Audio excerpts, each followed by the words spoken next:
Hi po mga boss, release po tayo ulit ng unit bound to Batangas.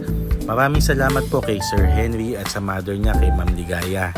Ito pong unit na to ay DA64W Smiley, 4x2 at high roof, dual automatic sliding door with auto stepboard, all power. Ang napili po nilang color ay silver metallic ng Suzuki.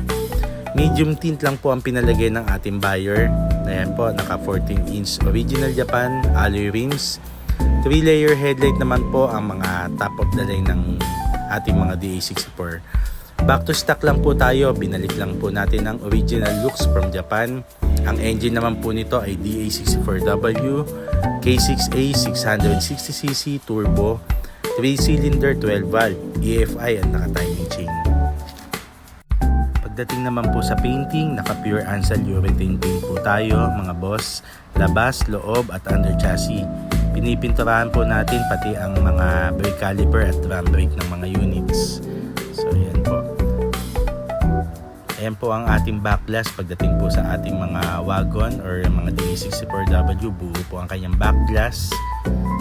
So ayan po ang ating mga emblem, nakakabit pa rin po yan every wagon. So ayan po ang Suzuki logo. So differences po nitong mga ganitong unit, bumpers lang po. Ayan, pagdating sa mga samurai at sa mga sporty. So all power, ito po yung ating switches ng ating mga power windows. So ito po. So salamat din po pala kay Sir Danny Kadsawan. So sa kanya po galing itong ating lever, switch lever. So original na po yan, nasa kaliwa na po yung ating headlight or ang ating turn signal. So sa kanan naman po, yan po yung ating mga wiper at saka washer.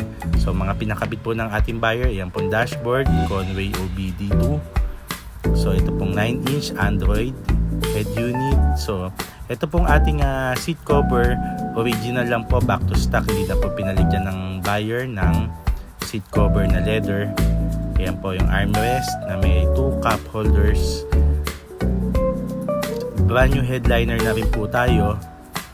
Yan po ang interior ng back to stock ng ating DA64W. So headliner lang po ang pinalitan natin dyan at saka yung mga door pads. Nag-add lang po tayo ng mga vinyl matting na kasama po sa package. So yan po, napaka-spacious po ng mga ganitong DA64W. Simpleng-simple lang naman po yung pagkakagawa natin. Ang importante po, malinis, clean look, maganda po ang kanyang paint job. So yan po.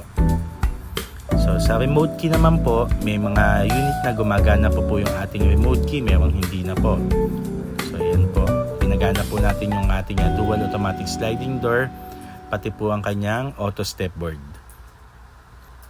Ayan po, meron po tayong mga switch niyan kung gusto po nating i-off or i-on yung ating mga dual automatic sliding door.